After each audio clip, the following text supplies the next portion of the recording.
ಸಾಕಾರಗೊಳ್ತಾ ಇದೆ. ಈ ಸುಸಂದರ್ಭದಲ್ಲಿ ಒಂದು ಸಂತೋಷದ ಸುದ್ದಿ ಎಂದರೆ, ಸಂಗೀತದ ಸಪ್ತ ಸ್ವರಗಳು ಶ್ರೀಕೃಷ್ಣನ ಕೊಳಲಿನಿಂದ ಆವಿರ್ಭವಿಸಿದವು ಅಂತ ಹಿರಿಯರು ಹೇಳ್ತಾರೆ.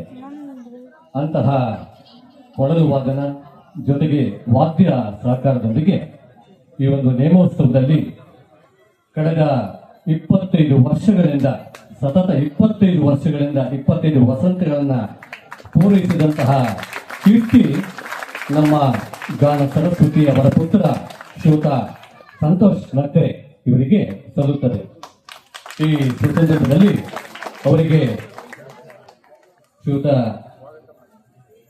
ಎಲ್ಲರ ಪರವಾಗಿ ಹೃನ್ಮನ ಪೂರ್ವಕವಾದ ಸ್ವಾಗತವನ್ನ ಬಯಸುತ್ತಾ, ಈ ಒಂದು ವಿಶೇಷವಾದ ಕಲಾವಿದರಿಗೆ ಒಂದು ಗೌರವ ಸಮರ್ಪಣೆ, ಈ ಒಂದು ನಿಮ್ಮ ಪ್ರತಿಭೆ ಇನ್ನೂ ಉತ್ತುಂಗಕ್ಕೆ ಏರಲಿ ಅಂತ ಹಾರೈಸುತ್ತಾ,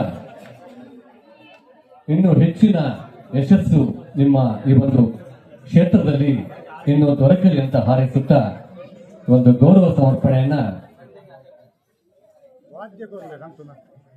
ಶ್ರೀಯುತ ಗೋಪಾಲಕೃಷ್ಣ ಅವರು, ಜೊತೆಗೆ ನಾಗಭೂಷಣ್ ಅವರು, ಬಾಲಚಂದ್ರ ಅವರು, ಹಾಗೇನೆ ಶ್ರೀಯುತ ಅರುಣ್ ಅವರು ಒಂದು ಗೌರವ ಸಮರ್ಪಣೆಯನ್ನ ಮಾಡಬೇಕಂತ ಕೇಳ್ಕೊಳ್ತಾ ಇದ್ದಾರೆ. ನಾಗಭೂಷಣ್, ಬಾಲಚಂದ್ರ ಅವರು ಹಾಗೆ ಅರುಣ್ ಅವರು ದಯಮಾಡಿ ಸಾಕಷ್ಟು.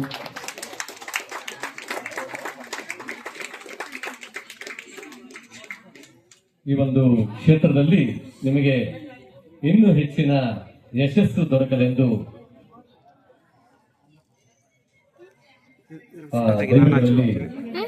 ಪ್ರಾರ್ಥಿಸ್ತಾ ಇದ್ದೇವೆ. ಹೌದು, ಅದು ಎರಡೆರಡು ತೆಗಿಕಾಗಂತ ಅದು ನಂಗಾಗಲ್ಲ. ಎರಡೆರಡು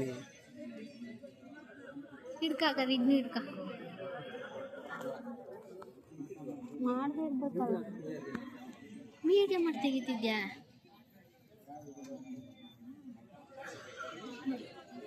ಹಾಗೇನೆ ಶ್ರೀಯುತ